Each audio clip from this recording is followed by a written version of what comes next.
Bitcoin à 150, 180, 200 000 $, Ethereum à 4, 5, 10 000 $, c'est ce que tu entends de partout, et ce, dans les prochaines semaines, voire les prochains mois. En tout cas, on va essayer de comprendre ensemble pourquoi on a eu ce mouvement très récent sur Bitcoin, à savoir d'exploser de nouveau les 100 000 $ qui sont psychologiques, techniques, tout ce que vous voulez. C'est surtout aussi accompagné d'un très gros retour de la part d'Ethereum, notamment grâce à sa superbe mise à jour Pectra qui est censé améliorer énormément l'expérience utilisateur, qui est actuellement l'un des plus gros freins à l'utilisation et à l'adoption de l'écosystème crypto, tout simplement. T'as beau avoir le meilleur truc, si les gens ils sont pas éduqués à le faire et s'ils comprennent pas comment l'utiliser, personne va jamais l'utiliser. Pour l'éduquer, c'est pour ça que nous on est là, Bamboufine, on vous fait donc de l'éducation financière pour comprendre le monde dans lequel vous vivez, la finance traditionnelle, pour comprendre l'écosystème crypto, choisir l'un, l'autre, les deux, vous apprendrez tout ça ensemble, enfin avec nous bien évidemment. Trêve de bavardage, on va bien évidemment passer à la vidéo. N'hésitez pas à lâcher un petit like, à vous abonner si vous nous découvrez pour la première fois. Et c'est parti. Donc, bien évidemment, au moment où je vous parle, on a un Bitcoin qui est allé de nouveau exploser les 100 000 $, chercher les 104 000 $ au moment où j'ai tourné la vidéo. Et là, on respire un petit peu juste avant le week-end. On va donc revenir un petit peu sur les actualités, la macroéconomie, un petit peu voir ce qui s'est passé cette semaine qui a permis donc à Bitcoin finalement de ne pas rester comme ça aurait pu être le cas aux alentours des 94-92 000 $. On a finalement décidé de monter, mais c'est surtout Ether qui est très intéressant à analyser parce qu'il a vraiment fait une percée, comme quoi la mise à jour Pectra qui s'est extrêmement bien passée a été vraiment très bien prise par le marché. Donc, premièrement, et ça normalement vous l'avez pas loupé, donc je vais pas rester 65 ans là-dessus, vous avez dû suivre normalement le live, les différentes vidéos de mon associé Alex, qui vous a donc parlé de ce qu'on attendait tout particulièrement sur la réunion, la réunion, pardon, de la politique monétaire de la Fed, à savoir la décision des taux qui n'a bien évidemment comme prévu pas bougé, donc le pricing n'a pas extrêmement bougé. En tout cas en termes de conférence de presse, il a plus ou moins été comme d'habitude. C'est pas réellement de là qu'on a vu un changement à partir donc de ce qui s'est passé sur les marchés.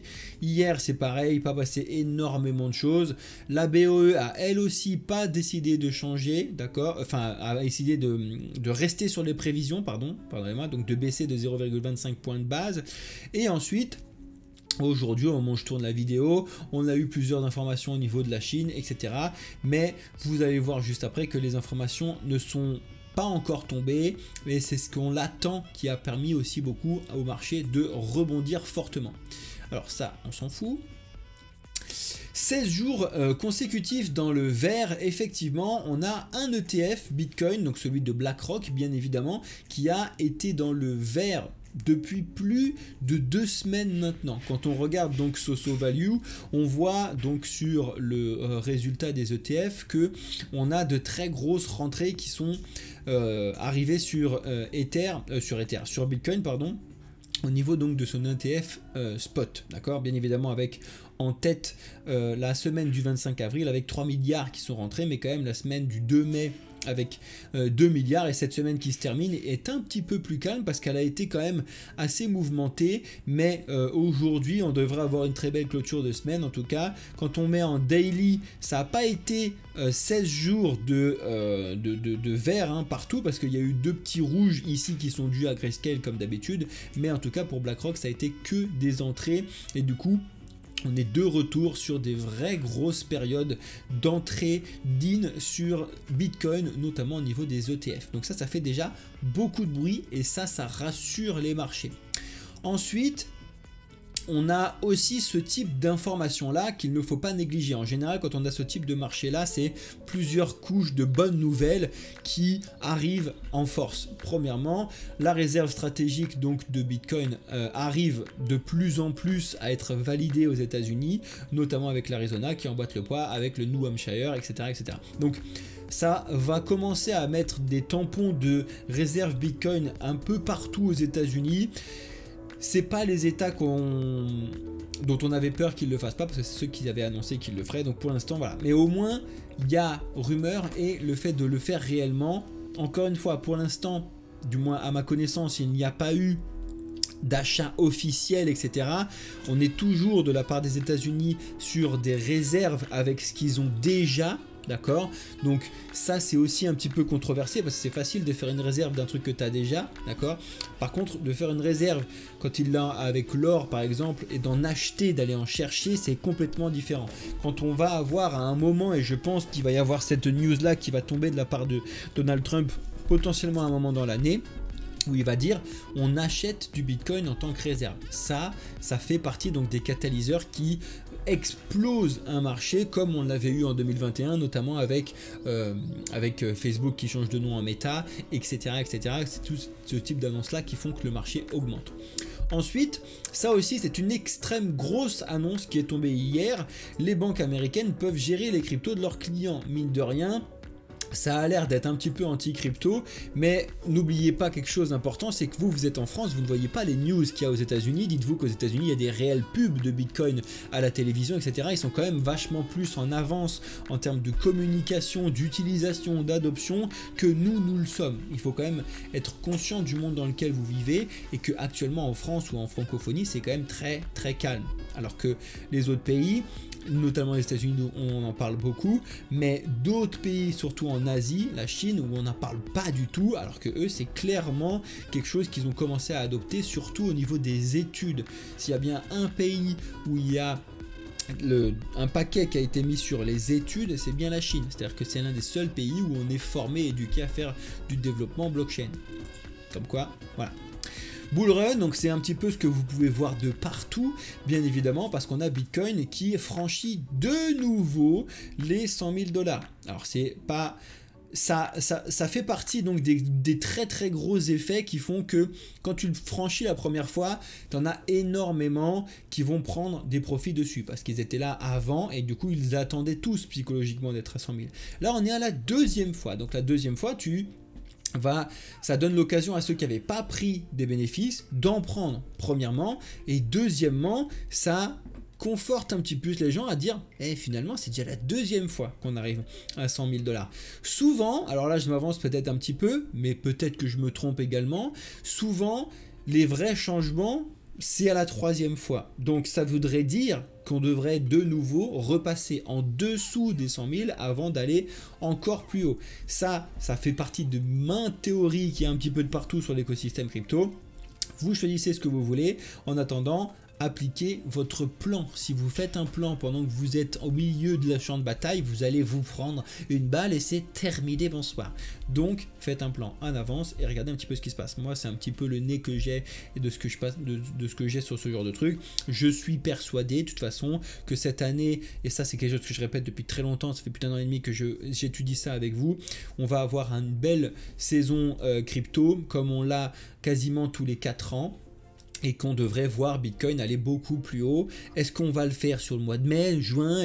N'oubliez pas que souvent les mouvements ont été quand même faits fortement, on va dire ça comme ça, à partir donc de septembre, octobre, novembre. Et en tout cas, historiquement, c'était comme ça. Est-ce que ça va se reproduire? L'avenir nous le dira.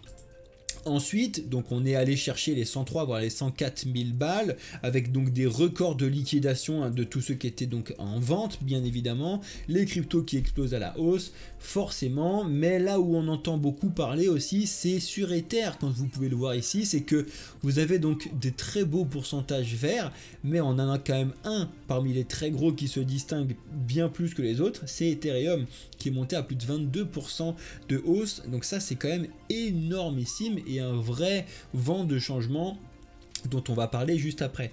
Ça fait partie des petites news mais qui arrivent quand même à faire leur nid aussi, c'est que il y a de plus en plus d'endroits, que ce soit des chaînes aux États-Unis ou autres, qui acceptent Bitcoin en tant que moyen de paiement. Ça va arriver.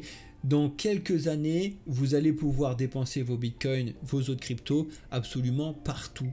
Mais partout, ça je m'y avance, c'est sûr, c'est comme ça, c'est la logique, tout comme vous trouvez Internet partout. Voilà, c'est la même chose, c'est comme ça que ça va se passer, très bien.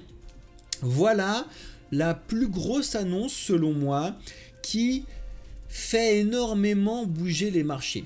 C'est-à-dire que c'est tombé donc lundi, jeudi, mercredi, mardi, la vache, je me suis perdu dans les jours, bref on s'en fout, c'est tombé le 7 mai.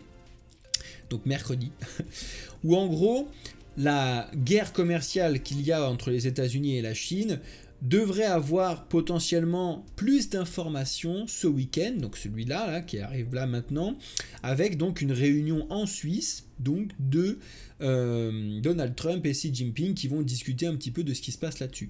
Ça devrait bouger dans un sens ou dans l'autre à ce moment-là. Est-ce que ça va aller dans le bon sens ou pas ? En plus, on a vu des informations comme quoi Donald Trump ferait des bonnes annonces sur le traité et enfin un potentiel traité, donc tout ce qui se passe là-dessus. On est aussi quand même avec toute une période de frayeur, notamment de tension hein, dans le Moyen-Orient, dans le tension aussi avec l'Inde et le Pakistan. C'est les points un peu plus sombres qu'on va voir aussi tout à l'heure. Bref, pour l'instant, on reste quand même sur les bonnes nouvelles qui sont pas à négliger du tout. Et ça, du coup, on a vu de nouveau Bitcoin devenir le 5e actif le plus valorisé au monde, de nouveau devant Amazon.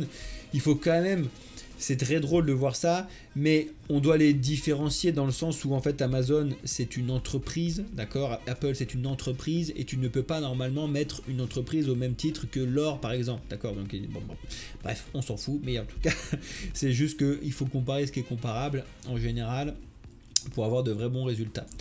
Ensuite, on a une vraie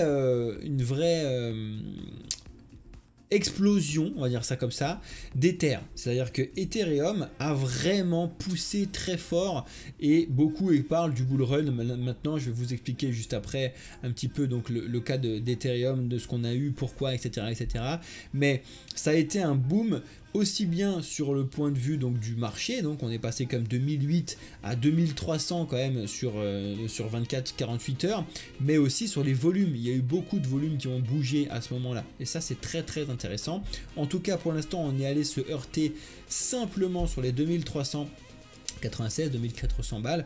On a explosé la barre des 2000 comme si elle n'existait pas, et on a explosé la barre court terme que je vais d'ailleurs enlever parce qu'elle nous servait toute l'autre fois, des 2200. Mais bref, donc pour l'instant on est tout simplement allé se heurter aux 2400 comme prévu. Ce qui a été un peu plus étonnant, c'est les 2000 où ils sont passés vraiment d'un coup comme si on n'a rien vu, tout comme Bitcoin a passé donc ces 100 000 balles là-dessus aussi. Bref, et ensuite c'est donc la plus forte hausse d'Ethereum en 4 ans, 22%, pour le noter quand même. Ça fait partie donc des points qui sont très intéressants, qui font plaisir, parce que vous aviez beaucoup de gens qui disaient Ether c'est mort, blablabla, venez tous sur blablabla. Ethereum c'est toujours extrêmement fort, et vous pouvez aussi quand même regarder fortement les puissances de développement des projets. Ça en dit beaucoup sur le potentiel d'un projet. Je dis pas que parce que le gars sont 50 milliards à être dessus que voilà, mais en général ça joue quand même beaucoup, et ça se vérifie toujours encore aujourd'hui. Ensuite, ça, on va arriver, donc on arrive maintenant sur certaines petites news éparses, parce que j'ai envie de faire une vidéo qui est à peu près courte, pas trop longue. Donc là, vu quand même, on a vu Bitcoin pourquoi, on a vu Ethereum pourquoi, et là, je vais te montrer un petit peu les différents points de marché qu'il y a actuellement, et macro et news. Donc là, pour le coup, ça c'est quelque chose que je vous en parle depuis très longtemps, qui me conforte dans l'esprit que le gaming a un fort à jouer avec l'écosystème crypto, avec donc notamment ce type de partenariat, notamment Riot Games, donc qui produit LOL, Valorant, etc., qui donc fait des gros partenariats avec Coinbase. On va revoir et avoir vraiment une utilité blockchain dans le gaming, c'est sûr et certain, et je pensais aussi pouvoir mettre en place quelque chose, voir en place, pardon, le développement d'une blockchain, d'une crypto, d'une utilisation ou autre sur GTA. En tout cas, c'est ce que on verra l'année prochaine, parce qu'il fait que d'être décalé, donc pour l'instant, pas grand chose.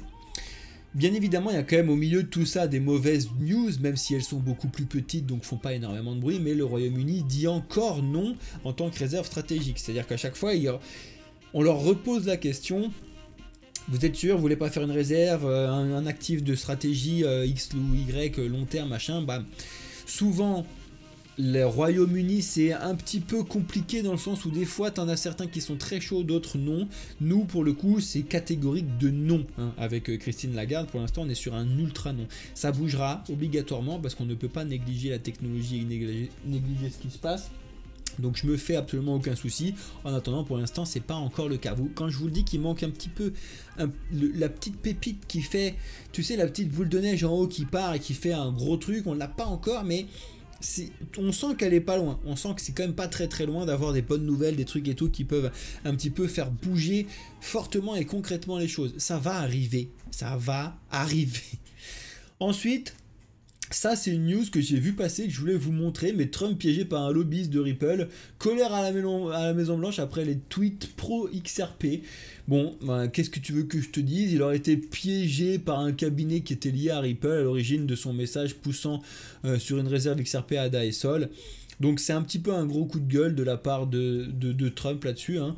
En tout cas, le post sur Truth de Trump évoquant l'inclusion de XRP, Solana et ADA dans une réserve stratégique crypto aurait été rédigé sous l'influence d'un lobby pro-crypto à l'insu de Trump. Le lobbyiste concerné aurait depuis été exclu de la Maison Blanche selon Politico. Bon, c'est très très drôle. En tout cas, s'il y a des fans d'XRP, amusez-vous bien. En tout cas, j'ai pas regardé en plus le cours de XRP, qu'est-ce qui s'est passé depuis ce mouvement.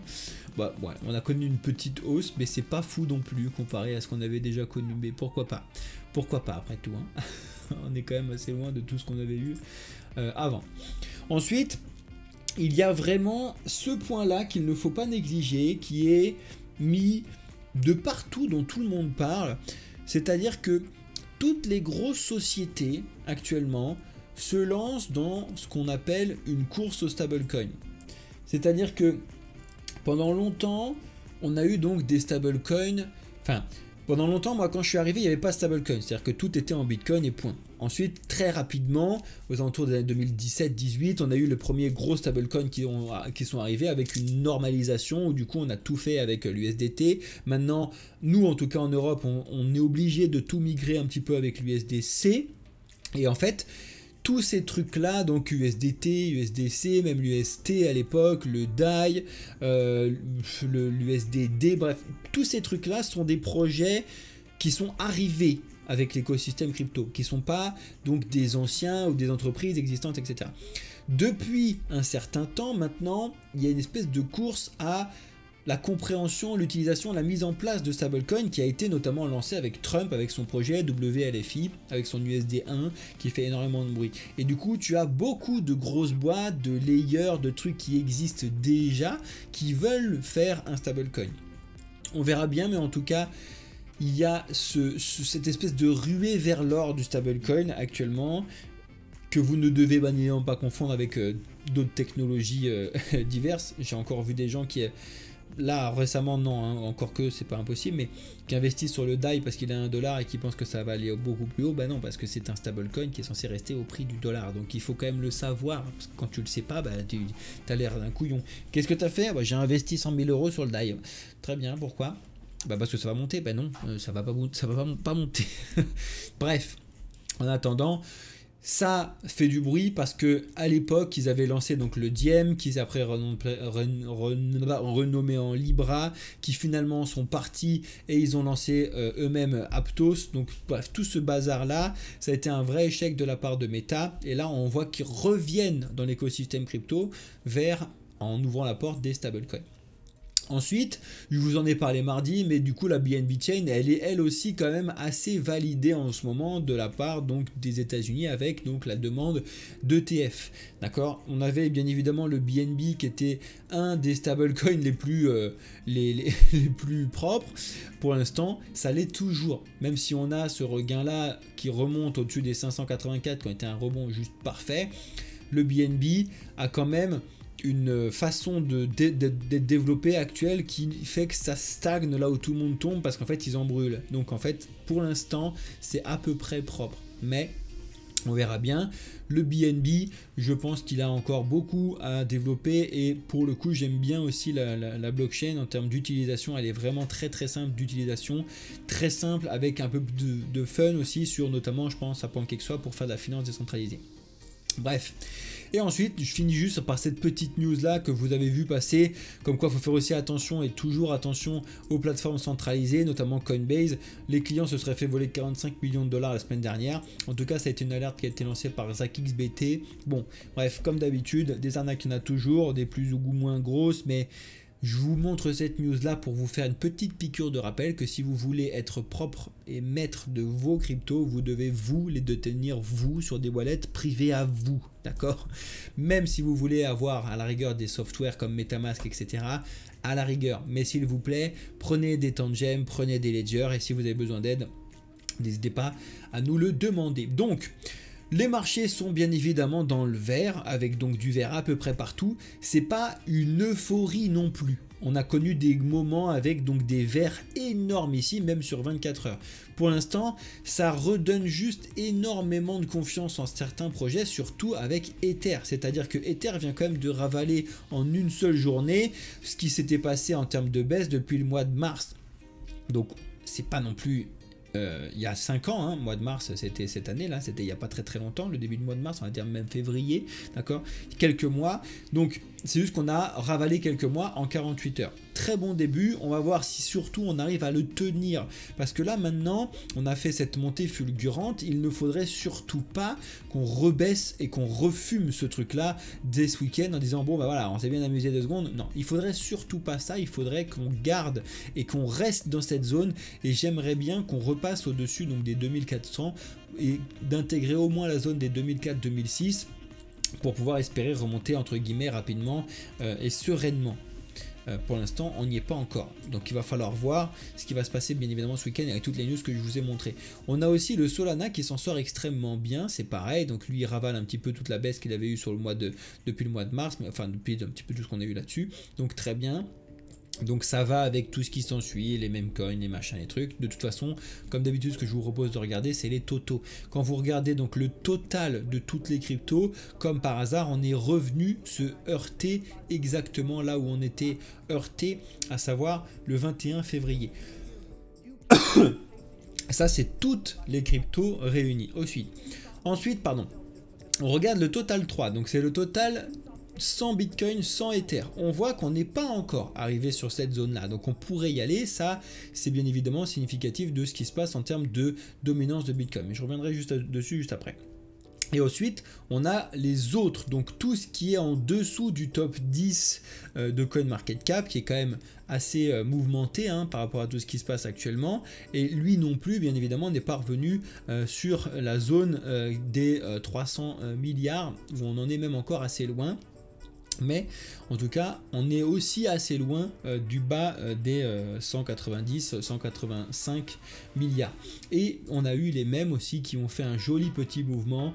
Mais c'est pareil, on a tellement retracé que pour l'instant, on est encore assez loin de voir la fameuse remontada que tout le monde attend. Mais il faut quand même notifier les bonnes informations. Là, on est quand même bien mieux que quand on était en train de repasser en dessous de ces zones-là qui faisaient flipper plus ou moins tout le monde à cause donc des frais de douane de Donald Trump, etc. Donc pour l'instant, j'ai envie de te dire, ça va mieux. Voilà. Pour l'instant, ça va mieux. Et on a quand même une dominance aussi qui rebaisse là parce qu'on a eu Ether qui a extrêmement bien performé et vous pouvez le voir d'ailleurs sur ce graphique là où comme par hasard on est revenu chercher donc cette fameuse zone des 0,022 que je vous avais noté il y a un certain moment maintenant. Bref, où on s'était écrasé très bas, aller chercher les 0,17 et là on est venu remonter fortement là-dessus, ce qui montre en fait que il y a eu un changement et ce changement c'était bien évidemment la mise à jour Pectra qu'on a eu sur Ether qui se passe très bien et qui pour l'instant est de bon augure et bon présage sur ce qui peut se passer sur Ether. Il ne faut pas oublier que ça c'est des bonnes nouvelles. Moi, il me manque toujours l'utilisation, il me manque toujours les gens, il me manque toujours un intérêt à ce que les gens arrivent en masse et faire des trucs et rentrent et achètent et comprennent et machin et tout. On l'a pas encore, on va l'avoir. Et je pense que avec ce petit type de sursaut là, on peut avoir les initiatives qui vont lancer. Mais pour l'instant, c'est pas encore le cas. Mais ça va arriver, on va avoir un bon bull run, on va avoir un bon mouvement, j'en suis persuadé. En tout cas, n'oubliez pas que ce qui est plus important, c'est d'apprendre avant d'investir, d'avoir un plan et pour tous ceux qui n'ont pas beaucoup de temps, vous avez toujours la solution du DCA, Dollar Cost Average, d'investir peu mais tout le temps, qui est pour le coup la stratégie la plus rentable depuis 2009. On va dire ça comme ça. Très bien. Donc n'oubliez pas une chose très importante les amis. Apprenez aujourd'hui, investissez seulement demain. Apprenez avec les bonnes personnes, bien évidemment. Commencez par nous. En tout cas, abonnez-vous si ce n'est pas déjà le cas. Likez cette vidéo pour tous ceux qui veulent nous soutenir un petit peu sur notre projet. Ça vous prend 2 secondes et nous, ça nous aide énormément sur le référencement, etc. Lâchez un commentaire, discutez entre vous. Rejoignez-nous sur nos différents réseaux. Comme d'habitude, venez découvrir un petit peu tout ce qu'on vous propose. Et je vous laisse là pour tous ceux qui sont sur la rediffusion sur YouTube. Et je vais rester rapidement avec ceux qui sont en live sur Twitch, YouTube et TikTok. Ciao à tous ceux de YouTube.